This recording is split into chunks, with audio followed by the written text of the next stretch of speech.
বিনা উস্কানিতেই হামলা দাবি মির্জা ফখরুলের। বিশৃঙ্খলা করাই উদ্দেশ্য বললেন স্বরাষ্ট্রমন্ত্রী।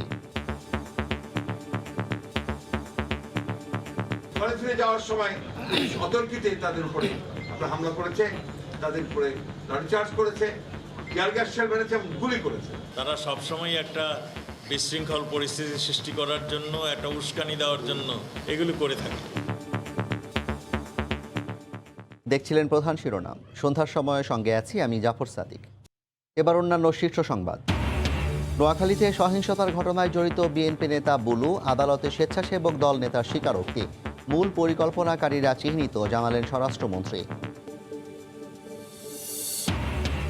বিদেশিদের জন্য বিনিয়োগ বান্ধব পরিবেশ নিশ্চিতে সব সুবিধা দেবে সরকার। বাণিজ্য ও বিনিয়োগ সামিটে প্রধানমন্ত্রী। জোরদার করা হয়েছে বাণিজ্য কূটনীতি। টিউমার অপারেশনের পর বেগম জিয়াকে আইসিইউ থেকে নেওয়া হয়েছে কেবিনে, জানালেন চিকিৎসক। বিদেশে নিয়ে চিকিৎসা করাতে চায় পরিবার। ইভ্যালির অফিসে তালাবদ্ধ সিন্ধুক ও আলমারি ঘিরে রহস্য। টাকা পাচারের জন্যই প্রতি মাসে দুবাই যেতেন সিইও রাসেল। হাইকোর্ট গঠিত কমিটির বৈঠক। এবং উদ্বোধনের 4 বছরের মাথায় চট্টগ্রামের এম এ মান্নান ফ্লাইওভারের পিলারে বড় ধরনের ফাটল। একমুখী যান চলাচল বন্ধ। নির্মাণ ত্রুটি কারণ, দাবি মেয়রের।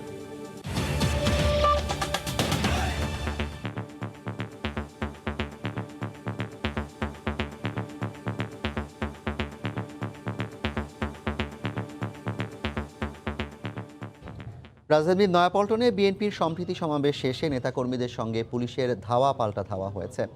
রণক্ষেত্রে পরিণত হয় পুরো এলাকা। এ সময় আটক করা হয়েছে বেশ কয়েকজনকে। পুলিশ বলছে বিশৃঙ্খলা সৃষ্টির চেষ্টা করলে প্রতিহত করে আইনশৃঙ্খলা রক্ষা বাহিনী। তবে বিএনপি মহাসচিব মির্জা ফখরুল ইসলাম আলমগীর বলেন, বিনা উস্কানিতেই পরিকল্পিতভাবে কর্মসূচিতে হামলা করা হয়েছে। যদিও বিএনপি বলছে উল্টো কথা। ঘরে ফিরে যাওয়ার সময় পুলিশ অতর্কিতে তাদের উপরে হামলা করেছে, তাদের উপরে লাঠিচার্জ করেছে, টিয়ার গ্যাস শেল মেরেছে, গুলি করেছে। অনেকেই আমাদের নেতাকর্মীরা তারা আহত হয়েছেন। এর আগে মঙ্গলবার বেলা 11টায় সম্প্রীতির মিছিল করার কথা ছিল বিএনপির। পরে নয়াপল্টনে কেন্দ্রীয় কার্যালয়ের সামনে সংক্ষিপ্ত সমাবেশ করার সিদ্ধান্ত নেওয়া হয়। রাশেদ লিমন, সময় সংবাদ, ঢাকা। এর আগে নয়াপল্টনে পূর্ব নির্ধারিত সমাবেশে বিএনপি নেতারা সাম্প্রতিক হামলার জন্য সরকারকেই দায়ী করেন। তারা বলেন, সরকার সুপরিকল্পিতভাবে গণতন্ত্র হত্যা করেছে। অবিলম্বে নির্দলীয় সরকারের হাতে ক্ষমতা ছেড়ে দিয়ে নিরপেক্ষ নির্বাচনের দাবি জানান বিএনপি নেতারা। সারা দেশে এই তাণ্ডবের প্রতিরোধ এবং প্রতিবাদ গড়ে তুলতে হবে। রাজপথে যে বাধা আসবে সেই বাধা অতিক্রম করতে হবে। আঘাত করলে পাল্টা প্রতিরোধ গড়ে তুলতে হবে। দেশে সাম্প্রদায়িক সম্প্রীতি নষ্ট করার জন্য পরিকল্পিতভাবে সরকার এদেশে যে একটা পরিস্থিতি সৃষ্টি করেছে। আওয়ামী লীগের আর ক্ষমতায় থাকার কোনো অধিকার নাই। তারা কোনো সমস্যাই সমাধান করতে পারেনি। তারা আজকে সাম্প্রদায়িক দাঙ্গা তারা তৈরি করে। অবিলম্বে পদত্যাগ করুন, করে একটা নিরপেক্ষ নির্দলীয় সরকারের কাছে ক্ষমতা হস্তান্তর করে নতুন নির্বাচন, গ্রহণযোগ্য নির্বাচন করুন। এদিকে নয়াপল্টনে পুলিশের সঙ্গে ধাওয়া পাল্টা ধাওয়ায় বিএনপি উস্কানি দিয়েছে উল্লেখ করে স্বরাষ্ট্রমন্ত্রী বলেন, বিশৃঙ্খলা সৃষ্টি করাই দলটির উদ্দেশ্য। দুপুরে সচিবালয় সাংবাদিক ফোরামের আলোচনায় অংশ নিয়ে মন্ত্রী আরও বলেন, সাম্প্রদায়িক সহিংসতায় জড়িতরা যে দলেরই হোক তাদের বিরুদ্ধে ব্যবস্থা নেওয়া হবে। সাম্প্রতিক ঘটনায় দায়ীদের শতভাগ শনাক্ত করা হয়েছে বলেও জানান তিনি। পূজামণ্ডপ ও মন্দিরে হামলা, লুটপাটের ঘটনায় এর মধ্যেই ধরপাকড় শুরু হয়েছে। কুমিল্লার ঘটনায় অভিযুক্ত ইকবালকে গ্রেপ্তারের পর এখন চেষ্টা চলছে অন্যদেরও খুঁজে বের করার। এখন পর্যন্ত সেখানকার দায়ের করা 10 মামলায় 18 জন সহ গ্রেপ্তার করা হয়েছে 64 জনকে। তবে শুধু কুমিল্লা নয়, নোয়াখালী, চাঁদপুর, রংপুর সহ সবগুলো ঘটনায় দায়ীদের শনাক্ত করা হয়েছে জানিয়ে স্বরাষ্ট্রমন্ত্রী বলছেন, শতভাগ নিশ্চিত হয়ে 2-1 দিনের মধ্যে সবার নাম প্রকাশ করা হবে। নোয়াখালীতে কিন্তু তারা নাম বলে দিয়েছে। আমরা আরও কনফার্ম হওয়ার জন্য নামগুলো এখন আপনাদের সম্মুখে আমরা বলবো না। আপনাদের এমন নামও শুনবেন যারা আপনাদেরও খুব পরিচিত ব্যক্তিদের নামও এসে গিয়েছে। রংপুরে যেটা, সেখানেও নাম আসছে। কাজেই সবগুলো আমরা আপনাদেরকে খুব শীঘ্রই জানিয়ে দেব। বিএসআরএফ সংলাপে অংশ নিয়ে সাংবাদিকদের প্রশ্নের জবাবে মন্ত্রী বলেন, যে কোনো সংঘর্ষের ঘটনায় উস্কানি দেয় বিএনপি। পল্টনে যে ঘটনা ঘটছে, বিএনপি কিন্তু সবসময় এই ধরনের ঘটনা ঘটিয়ে থাকে। তারা সবসময় একটা বিশৃঙ্খল পরিস্থিতি সৃষ্টি করার জন্য, একটা উস্কানি দেওয়ার জন্য, বিশৃঙ্খল পরিস্থিতি হওয়ার একটা উস্কানি দেওয়ার জন্য এগুলো করে থাকে। রোহিঙ্গা ক্যাম্পে প্রত্যাবাসন বিরোধীরা আরসার সহযোগিতায় সবসময় বিশৃঙ্খলা সৃষ্টির চেষ্টা করছে বলেও জানান স্বরাষ্ট্রমন্ত্রী। ইহসান জুয়েল, সময় সংবাদ, ঢাকা। দেশে অস্থিতিশীল পরিবেশ তৈরির পেছনে দায়ীরা একে একে পুলিশের হাতে ধরা পড়ছে। তাদের দেয়া তথ্যে বেরিয়ে আসছে উস্কানিদাতাদের নাম। নোয়াখালীতে হামলার ঘটনায় বিএনপির ভাইস চেয়ারম্যান বরকতুল্লাহ বুলু সহ বিএনপি জামায়াতের 15 নেতাকর্মীর সম্পৃক্ততার কথা আদালতে জানিয়েছেন জেলা স্বেচ্ছাসেবক দলের সহসভাপতি ফয়সাল ইনাম কমল। এদিকে রংপুরেও সহিংসতার ঘটনায় আরও 3 জনকে গ্রেফতার করা হয়েছে। সাম্প্রদায়িক সহিংসতার ঘটনায় বেরিয়ে আসছে দলীয় নেতাদের নাম। নোয়াখালীর মন্দিরে হামলার ঘটনায় বিএনপির ভাইস চেয়ারম্যান বরকত উল্লাহ বুলু সহ বিএনপি জামায়াতের 15 নেতার সম্পৃক্ততার কথা আদালতে জানিয়েছেন জেলা স্বেচ্ছাসেবক দলের সহসভাপতি ফয়সাল ইনাম কমল। মঙ্গলবার দুপুরে নিজ কার্যালয়ে সংবাদ সম্মেলনে পুলিশ সুপার মোহাম্মদ শহীদুল ইসলাম এ তথ্য নিশ্চিত করেন। তিনি জানান, গ্রেপ্তার ফয়সাল সোমবার রাতে আদালতে স্বীকারোক্তিমূলক জবানবন্দিতে বিএনপি নেতা বুলুর নাম সহ 15 জনের সম্পৃক্ততার বিষয়ে তথ্য দেন। এ ঘটনায় সিলেট ও নোয়াখালীর বিভিন্ন স্থানে অভিযান চালিয়ে বিএনপির 3 নেতাকর্মী সহ আরও 8 জনকে গ্রেপ্তার করা হয়েছে। এছাড়াও পূজা মণ্ডপে ভাঙচুরের ঘটনায় গ্রেপ্তার 3 আসামি আলী আজগর, নুরুল ইসলাম সুমন ও নুরুল ইসলাম জীবনকে 1 দিন করে রিমান্ড দেন আদালত। বিএনপির যে ভাইস চেয়ারম্যান বরকতুল্লাহ বুলু, তার নাম দিয়ে 164 ধারা, আরও 14 জনের নাম, টোটাল 15 জন বিএনপি নেতাকর্মীর নামে সে 164 ধারা স্বীকারোক্তিমূলক জবানবন্দি দিয়েছে যে তাদের সহযোগিতা বা তাদের প্ররোচনা বা বিভিন্ন সময় তাদের সাথে গোপন বৈঠকে সে এই সিদ্ধান্তগুলো হয় এবং এই সিদ্ধান্ত মোতাবেক সে মূলত এই কাজটি করেছে। রংপুরে মাঝিপল্লীর হিন্দু সম্প্রদায়ের ওপর অগ্নিসংযোগের ঘটনায় আরও 3 জনকে গ্রেপ্তার করা হয়েছে। এরা হচ্ছেন শফিকুল ইসলাম, আশিকুর রহমান ও রাজীব কাউসার। এদের সবার বাড়ি পীরগঞ্জ উপজেলার বিভিন্ন গ্রামে। ঘটনার দিন লুণ্ঠিত মাছ ধরার জালসহ বিভিন্ন মালামালও উদ্ধার করেছে পুলিশ। এদিকে গতকাল গাইবান্ধার সাদুল্লাপুর থেকে গ্রেপ্তার মামুন ও ওমর ফারুকের রিমান্ডের আবেদন শুনানি আগামী 28 অক্টোবর নির্ধারণ করেছেন আদালত। 3 জনকে আমরা গ্রেপ্তার করতে সক্ষম হয়েছি এবং তাদের 3 জনকে আমরা পীরগঞ্জের বিভিন্ন এলাকা থেকে গ্রেপ্তার করেছি। কে কি করেছে, কে কি না করেছে সবগুলি মোটামুটি আমাদের নলেজে রয়েছে। পীরগঞ্জের ঘটনায় এখন পর্যন্ত 69 জনকে গ্রেপ্তার করা হয়েছে। এর মধ্যে 3 দিনের রিমান্ড শেষে 37 জনকে আদালতে ফেরত দিয়ে সোমবার নতুন করে আরও 13 জনকে 3 দিনের রিমান্ডে নিয়ে জিজ্ঞাসাবাদ করছে পুলিশ। লাবিব হাসান, সময় সংবাদ। সাম্প্রদায়িক সহিংসতার বিরুদ্ধে রাজধানীর শাহবাগ মোড়ে আজও প্রতিবাদ কর্মসূচি পালন করেছে বিভিন্ন সামাজিক সংগঠন। দোষীদের কঠোর শাস্তির পাশাপাশি সাম্প্রদায়িক শক্তিকে নির্মূল করতে সরকারের প্রতি আহ্বান জানান তারা। এদিকে সহিংসতায় ক্ষতিগ্রস্তদের নিরাপত্তা সহ 4 দফা দাবিতে স্বরাষ্ট্র মন্ত্রণালয়ে স্মারকলিপি দিয়েছেন ঢাকা বিশ্ববিদ্যালয় শিক্ষক সমিতি। হাতে প্ল্যাকার্ড, রাজপথে শত মানুষের দীপ্ত কণ্ঠে স্লোগান। মঙ্গলবার সাম্প্রদায়িক সহিংসতার বিরুদ্ধে প্রতিবাদী মিছিল করে মুক্তিযোদ্ধা মঞ্চ। মিছিলটি ঢাকা বিশ্ববিদ্যালয় হয়ে রাজধানীর শাহবাগ মোড় প্রদক্ষিণ করে। কুমিল্লা সহ দেশের বিভিন্ন স্থানে ঘটে যাওয়া সাম্প্রদায়িক সন্ত্রাসের বিরুদ্ধে এদিন শাহবাগে অবস্থান নেন সনাতন ধর্মাবলম্বীরা। মানববন্ধন করেন বিভিন্ন সামাজিক সংগঠনও। মানববন্ধনে সাম্প্রদায়িক শক্তিকে নির্মূল করতে সরকারের প্রতি আহ্বান জানান তারা। অসাম্প্রদায়িক বাংলাদেশ চাই, আমরা সন্ত্রাস মুক্ত বাংলাদেশ চাই। এসব সন্ত্রাসী কারা করছে, এদের পিছনে ইন্ধন যোগাচ্ছে কারা, ওদেরকে ধরে এনে উপযুক্ত শাস্তি না দিলে এটার কোনো বিহিত হবে না। কুমিল্লার ঘটনার পুনরাবৃত্তি যাতে ভবিষ্যতে আর না হয় তা নিশ্চিতের দাবি জানান সনাতন ধর্মাবলম্বীরা। আমরা কোনো ধর্মান্ধতা চাই না, আমরা রাষ্ট্রের নাগরিক হিসেবে আমরা সমমর্যাদা এবং সম অধিকার নিয়ে বাঁচতে চাই। ধর্ম বর্ণ নির্বিশেষে সবাই আমরা এক জাতি, আমরা বাঙালি। আমরা চাই সবাই ভবিষ্যতে একসঙ্গে মিলেমিশে এক কাতারেই থাকতে। এদিকে সাম্প্রদায়িক সহিংসতায় ক্ষতিগ্রস্ত পরিবারকে ক্ষতিপূরণ, তাদের নিরাপত্তা নিশ্চিত সহ 4 দফা দাবিতে স্বরাষ্ট্র মন্ত্রণালয়ে স্মারকলিপি দিয়েছেন ঢাকা বিশ্ববিদ্যালয় শিক্ষক সমিতি। ধর্মীয় অনুভূতির নামে যখন বিভিন্ন সময় এই ধরনের ঘটনাগুলো ঘটে, সে ব্যাপারে যেন আইনশৃঙ্খলা বাহিনী সবসময় সতর্ক থাকে। কুমিল্লা সহ বিভিন্ন স্থানে সহিংসতার ঘটনায় প্রশাসনের গাফিলতি তদন্ত ও ব্যবস্থা নেওয়ার দাবিও জানান তারা। মার্জিয়া মুমু, সময় সংবাদ, ঢাকা। দেশের বিভিন্ন স্থানে সাম্প্রদায়িক হামলার ঘটনা নিয়ে বিএনপি মিথ্যাচার করছে অভিযোগ করে আওয়ামী লীগের সাধারণ সম্পাদক ওবায়দুল কাদের বলেছেন, হিন্দু সম্প্রদায়ের জন্য বিএনপি মায়াকান্না করলেও তারা ঘটনার বিচার চায় না। এদিকে লন্ডন থেকেই কুমিল্লায় পূজা মণ্ডপে হামলার ঘটনার পরিকল্পনা করা হয়েছে বলে অভিযোগ করেছেন তথ্যমন্ত্রী। সাম্প্রদায়িক সহিংসতার ঘটনায় রাজনৈতিক অভিযোগ পাল্টা অভিযোগ করছেন বিএনপি ও আওয়ামী লীগ নেতারা। এ অবস্থায় রাজশাহীতে এক অনুষ্ঠানে তথ্যমন্ত্রী বললেন, লন্ডন থেকেই কুমিল্লায় পূজা মণ্ডপে হামলার ঘটনার পরিকল্পনা হয়েছে। তিনি জানান, দীর্ঘ 1 মাস ধরে বিএনপি হামলার ষড়যন্ত্র করেছে। এই ঘটনার পরিকল্পনা হয়েছে ওই লন্ডনে বসে।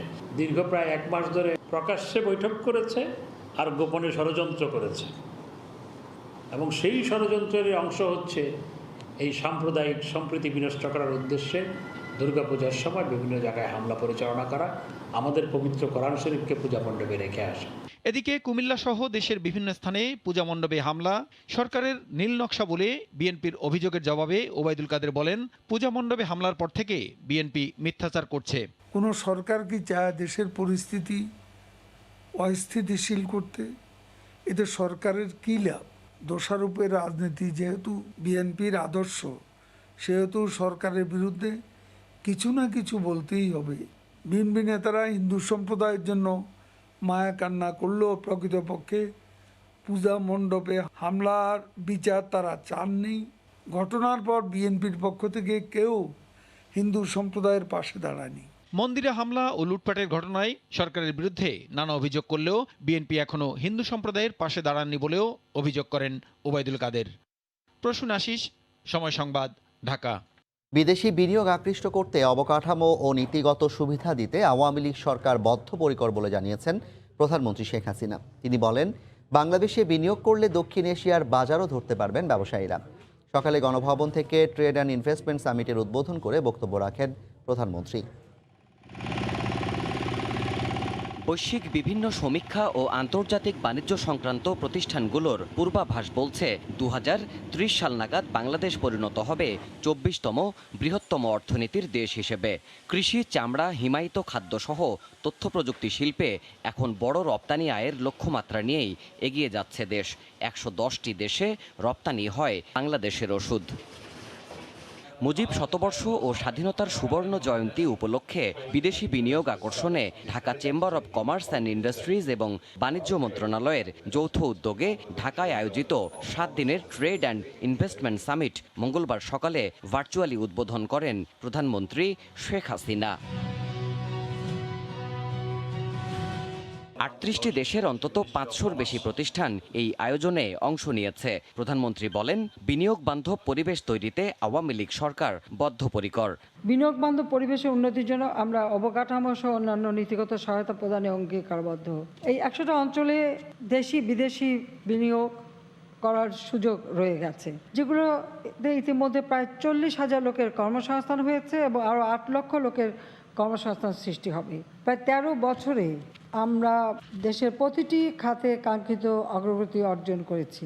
বাংলাদেশ বাণিজ্য ও অর্থনৈতিক কূটনীতির ওপর জোর দিচ্ছে জানিয়ে সরকার প্রধান বলেন, বিদেশি বিনিয়োগকারীদের লাভজনক ঠিকানা হবে এই বদ্বীপ। কূটনীতির ক্ষেত্রে এটা ইকোনমিক ডিপ্লোম্যাসিটাই বেশি কাজ করে, সেদিকে আমরা বিশেষ দৃষ্টি দিচ্ছি। যারা বিনিয়োগ করতে আসবেন তারা শুধু বাংলাদেশ পাবেন না, আমি বলবো দক্ষিণ এশিয়া এবং দক্ষিণ পূর্ব এশিয়ারও দেশগুলিতে তাদের একটা সুযোগ থাকবে এই বাজারগুলি ধরার।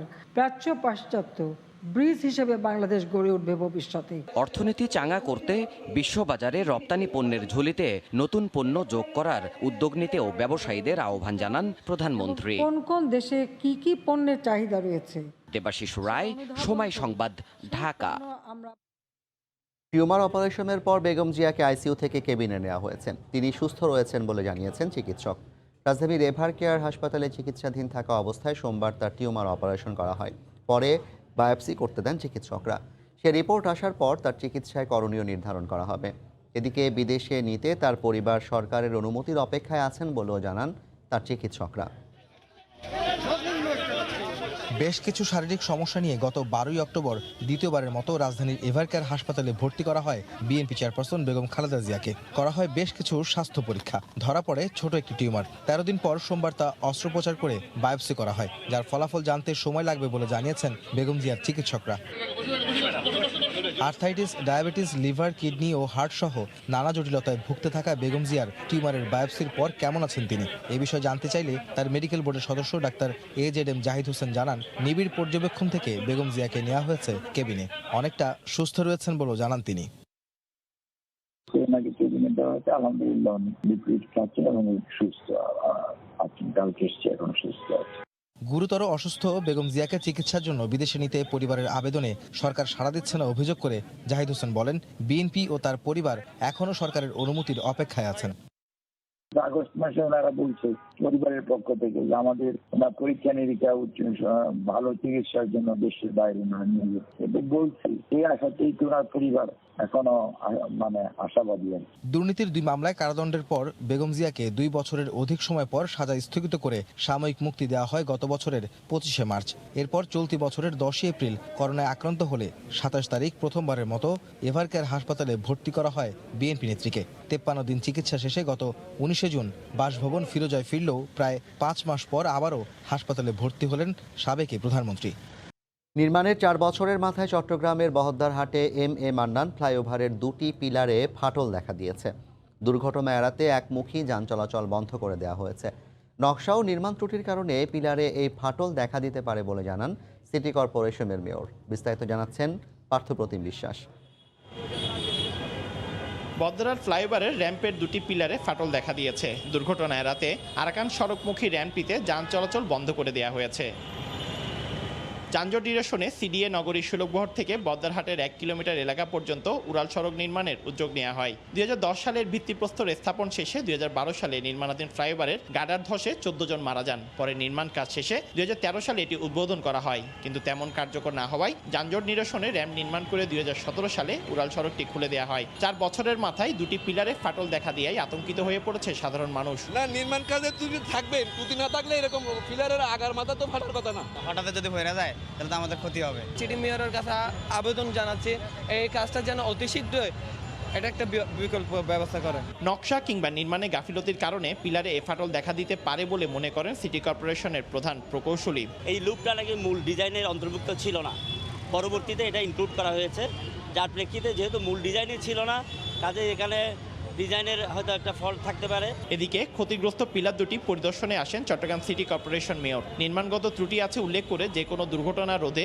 র্যাম্পের উপর দিয়ে যান চলাচল বন্ধ রাখার সিদ্ধান্ত নিয়েছেন সিটি কর্পোরেশন মেয়র। নির্মাণের ত্রুটি থাকার দরুন ফাটলটা সৃষ্টি হয়েছে।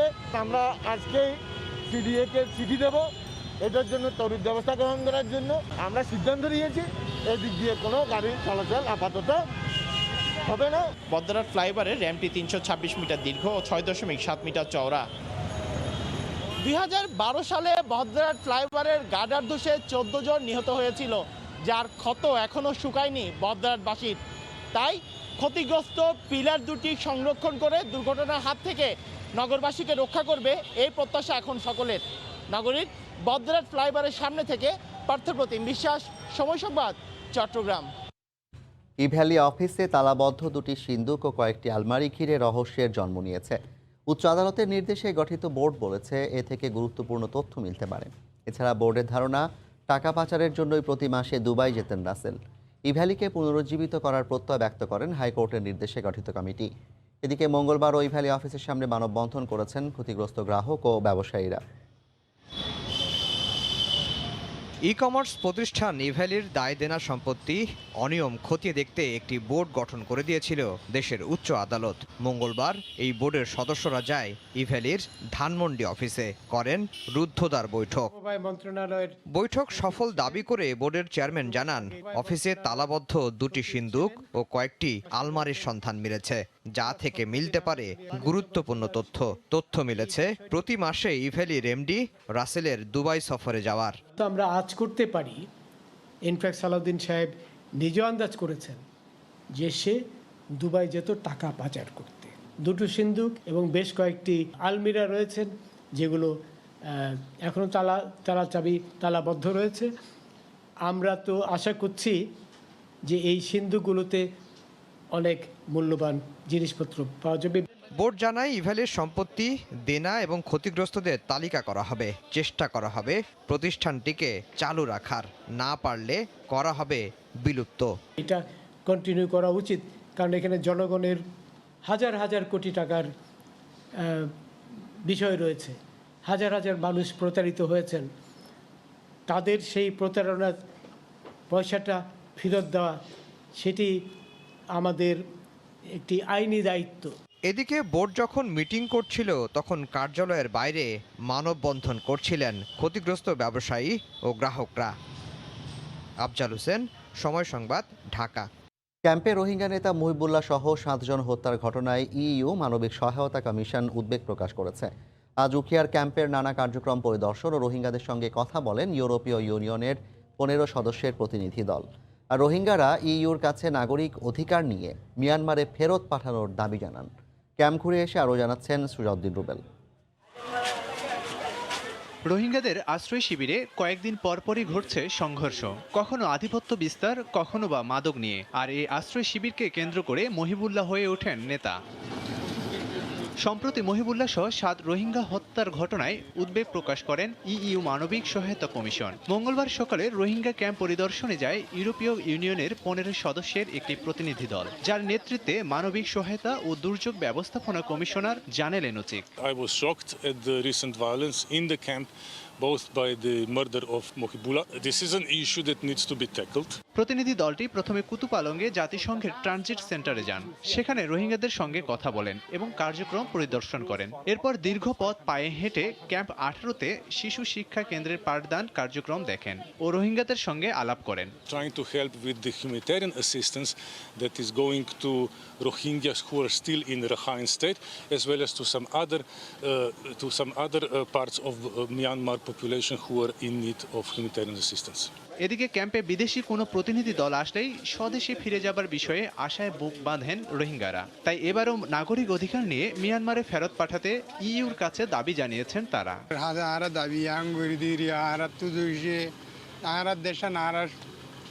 যে বলতে পারে ইজ্জতের সাথে দিলে যদি গাড়ি টাড়ি দাঁড়ে ক্যান্ডাল মাল ডুবে বুড়া মিখে দিবে আর্মিও।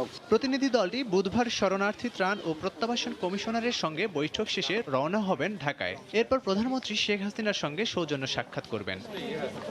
সময় সংবাদ, কক্সবাজার। মাদক মামলায় তৃতীয়বারের মতো জামিন পেলেন চিত্রনায়িকা পরিমণি ও তার 2 সহযোগী। তবে বিচারক ছুটিতে থাকায় পেছানো হয়েছে তার বিরুদ্ধে অভিযোগ আমলে নেওয়ার শুনানি। পরবর্তী দিন ধার্য করা হয়েছে 15 নভেম্বর। মাদক মামলায় হাজিরা দিতে মঙ্গলবার সকাল 9:30টায় ঢাকা মহানগর আদালতে হাজির হন ঢাকায় চলচ্চিত্রের আলোচিত নায়িকা পরিমণি। সঙ্গে ছিলেন সহযোগী অপর 2 আসামি। এদিন বিচারক ছুটিতে থাকায় পরীর বিরুদ্ধে সিআইডির দেয়া অভিযোগপত্রের শুনানি হয়নি। তবে আসামিপক্ষের আইনজীবীরা জামিন চাইলে ভারপ্রাপ্ত বিচারক তা মঞ্জুর করেন। মামলার পরবর্তী তারিখ দেওয়া হয়েছে 15 নভেম্বর। যেহেতু এরা এখানে আগে জামিনে ছিল, তারা আবার যদি কোর্ট বদল হলে পরে আবার জামিন চাইতে হয়, তারা এখানে জামিন চেয়েছিল। আদালত দেখেছে, দেখে আদালত 3 জনকেই জামিন দিয়ে দিয়েছে। যদিও পরিমণির আইনজীবীরা শুনানির তারিখ 1 মাস পেছানোর আবেদন করেছিলেন। তার আইনজীবী জানান শুটিং নিয়ে ব্যস্ততা যাচ্ছে তার। যেহেতু পরিমণি দীর্ঘদিন জেল হাজতে ছিলেন, এরপর তার শুটিংগুলো শুরু হয়েছে বিভিন্ন ছবির, এর জন্য তাকে ঢাকার বাইরে বিভিন্ন জেলায় যেতে হচ্ছে, যার কারণে আমরা কোর্টকে আবেদন করেছিলাম যে 1 মাসের বেশি টাইম দেওয়ার জন্য। পরবর্তীতে কোর্ট 15 তারিখ পর্যন্ত একটা সময় দিয়েছে। গত 4 আগস্ট রাজধানীর বনানীর বাসা থেকে পরিমণিকে গ্রেফতার করে র্যাব। বাসা থেকে মাদক উদ্ধারের দাবি করে সংস্থাটি। এই মামলায় 27 দিন জেলে ছিলেন আলোচিত এই নায়িকা। গত 4 অক্টোবর মাদকের সংশ্লিষ্টতা মেলায় পরিসহ 3 জনকে অভিযুক্ত করে চার্জশিট দেয় সিআইডি। আফজাল হোসেন, সময় সংবাদ, ঢাকা। দেশের বাইরের খবর। তৃতীয় দফা শুনানিতেও জামিন পেলেন না বলিউড কিং শাহরুখ খান পুত্র আরিয়ান খান। মঙ্গলবার বোম্বে হাইকোর্টে শুনানি শেষে তার জামিন আবেদন আবারও প্রত্যাখ্যান করেন আদালত। আগামীকাল বুধবার স্থানীয় সময় দুপুর 3টায় ফের শুনানি হওয়ার কথা রয়েছে। এদিন আরিয়ানের পক্ষে আদালতে শুনানিতে অংশ নেন সাবেক অ্যাটর্নি জেনারেল মুকুল রোহাতকি। এ সময় আদালতে যুক্তিতর্ক উপস্থাপনের সময় তিনি বলেন, আরিয়ানের বয়স কম, ভুল করলে তাকে কারাগারে না পাঠিয়ে পুনর্বাসনে পাঠানো উচিত। এর আগে মাদক মামলায় আরিয়ানকে জামিন পাইয়ে দিতে শাহরুখ খানের ম্যানেজার পূজা দাদলানির বিরুদ্ধে মোটা অঙ্কের অর্থ আদান প্রদানের অভিযোগ ওঠে। যদিও আদালতে এমন অভিযোগ পুরোপুরি অস্বীকার করেন আরিয়ান। গেল ৩রা অক্টোবর একটি প্রমোত্তরিতে ভ্রমণের সময় সঙ্গে নিষিদ্ধ মাদক রাখার অভিযোগে আরিয়ানকে গ্রেফতার করে এনসিবি। যদিও তার আইনজীবীর দাবি, আরিয়ানের কাছ থেকে কোনো ধরনের নিষিদ্ধ মাদক উদ্ধার করতে পারেনি তারা। দেখছেন সন্ধ্যার সময়।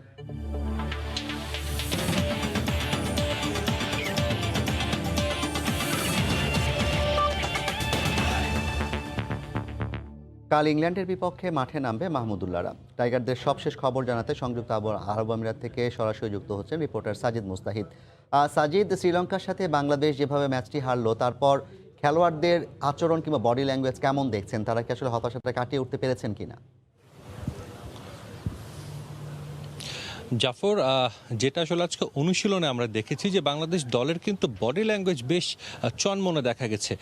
কারো চোখে মুখে তেমন কোনো বিষণ্ণতার কোনো আমরা ছাপ দেখিনি। বাংলাদেশ দলের স্পেশাল অধিনায়কের কথা বলতে হয়, মাহমুদুল্লাহ রিয়াদ কিন্তু বেশ হাসি খুশি ছিলেন। একই সঙ্গে মুশফিক এবং সাকিব আল হাসানকে আমরা দেখেছি, যেই 3 সিনিয়র খেলোয়াড় যাদেরকে নিয়ে আসলে এখন কথা হচ্ছে, যাদের নানা মন্তব্যে আসলে এখন কথা হচ্ছে, তারা প্রত্যেকেই কিন্তু আসলে বেশ চনমনে দেখেছি। তবে বাংলাদেশ দলের কিন্তু আজকে একটু বাড়তি মনোযোগ ছিল আপনার ক্যাচিংয়ে। আমরা দেখেছি যেটা লিটন দাসও আজকে ক্যাচিংয়ে অনুশীলন করেছেন। তবে দুটো তথ্য জানাতে চাইবো, আজকে কিন্তু বাংলাদেশ দলের অনুশীলনে বাংলাদেশ দলের সঙ্গে মাঠে আসলেও অনুশীলন করেননি মোহাম্মদ সাইফুদ্দিন।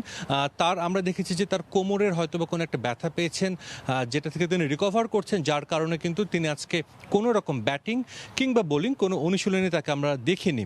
একই সঙ্গে অনুশীলনে যখন ব্যাটিং করছিলেন নুরুল হাসান সোহান, তখন একটা ব্যাটিংয়ের সময় একটা বল কিন্তু তার অ্যাবডোমেন গার্ডে গিয়ে লাগে, যার কারণে তিনি এরপরে কিছুক্ষণ ব্যাটিং করলেও অনুশীলনের একেবারে শেষ দিকে আমরা দেখেছি তাকে বেশ ভুগতে হয়েছে, যেটা আসলে আমরা দেখেছি। এবং একটু দূর থেকে আমরা ডক্টর দেবাশিস চৌধুরী, যিনি দলের সঙ্গে আছেন, বিসিবি চিকিৎসক, তার কাছে জানতে চাইলাম যে অ্যাকচুয়ালি কী অবস্থায় আছে, কালকে খেলতে পারবে কি না। বাট তিনি একটা ইতিবাচক আশা দেখিয়েছেন যে এটা আসলে রিকভারির জন্য যথেষ্ট সময় আছে এবং এই সময়ের মধ্যে যথেষ্ট সময় যে আসলে যার মধ্যে নুরুল হাসান সোহান রিকভার করতে পারবেন, এমনটা তিনি আশা করছেন। এখন কিন্তু ইংল্যান্ড ক্রিকেট দল অনুশীলন করছে, তারা টি-20 র্যাঙ্কিংয়ের শীর্ষ দল এবং তারা যথেষ্ট কিন্তু সমীহ করছে বাংলাদেশকে, যেটা আসলে ম্যাচের আগে বলা হয়েই থাকে। এবং টি-20 ফরম্যাটটা এমন, এখানে কোনো দলই আসলে নিজেদের দিনে ফেভারিট না, যেটা আমরা এবার দেখলাম যে ডিফেন্ডিং চ্যাম্পিয়ন ওয়েস্ট ইন্ডিজ টানা 2 ম্যাচ হেরে গেছে। তো বাংলাদেশের জন্য কিন্তু কালকের ম্যাচটা আমরা জানি বেশ ইম্পর্টেন্ট একটা ম্যাচ। এই আসরে সেমিফাইনালে খেলার স্বপ্নে টিকে থাকার জন্য, যে স্বপ্ন আসলে আমাদের দেখিয়েছেন সাকিব আল হাসান, তো সে স্বপ্নের টিকে, সেই স্বপ্নটা বাঁচিয়ে রাখতে কালকের ম্যাচটা ইম্পর্টেন্ট। যদিও বাংলাদেশ টি-20 ফরম্যাটে কখনোই ইংল্যান্ডের মুখোমুখি হয়নি, কিন্তু বিশ্বকাপের মঞ্চে কিন্তু আমরা জানি সেই রেকর্ডটা কিন্তু বাংলাদেশের ভিন্ন। আমরা জানি বাংলাদেশ অ্যাডিলেডে ইংল্যান্ডকে হারিয়ে কোয়ার্টার ফাইনাল খেলেছিল। আমরা জানি চিটাগংয়ে কিন্তু বাংলাদেশ দল একটা খুব খারাপ বাজে একটা পর্যায় থেকে বাংলাদেশ দল জিতেছিল। সেই ম্যাচে মাহমুদুল্লাহ রিয়াদের একটা কিন্তু সেঞ্চুরি আছে, মাহমুদুল্লাহ রিয়াদের কিন্তু অ্যাডিলেডেও সেঞ্চুরি আছে। সব কিছু মিলে মাহমুদুল্লাহ রিয়াদের অনুপ্রেরণা নেওয়ার কিন্তু কোনো কমতি নেই। এবং একই সঙ্গে ওটিস গিবসন ইংল্যান্ড দলের কোচ ছিলেন, তিনিও কিন্তু বলেছেন যে আসলে অনেক ইনপুট দিতে পারবেন। তো ইতিবাচক একটা আবহ দেখেছি আজকে বাংলাদেশ দলের মধ্যে, আশা করছি সেটা আগামীকালকের ম্যাচেও আমরা দেখতে পাবো। তো আমার কাছে দুবাই থেকেই ছিল সবশেষ খবর। টাইগারদের প্র্যাকটিসের খবর জানাতে সংযুক্ত আরব আমিরাত দুবাই থেকে সরাসরি যুক্ত হয়েছিলেন রিপোর্টার সাজিদ মুস্তাহিদ। পর্যায়ের শীর্ষ সংবাদ জানিয়ে দিচ্ছি আরেকবার। নোয়াখালীতে সহিংসতার ঘটনায় জড়িত বিএনপি নেতা বুলু আদালতে স্বেচ্ছাসেবক দল নেতার স্বীকারোক্তি। মূল পরিকল্পনাকারীরা চিহ্নিত, জানালেন স্বরাষ্ট্রমন্ত্রী। এবং ইভ্যালির অফিসের তালাবদ্ধ সিন্ধুক ও আলমারি ঘিরে রহস্য। টাকা পাচারের জন্যই প্রতি মাসে দুবাই যেতেন সিইও রাসেল। হাইকোর্ট গঠিত কমিটির বৈঠক। এই ছিল সন্ধ্যার সময়, সঙ্গে থাকুন সময়।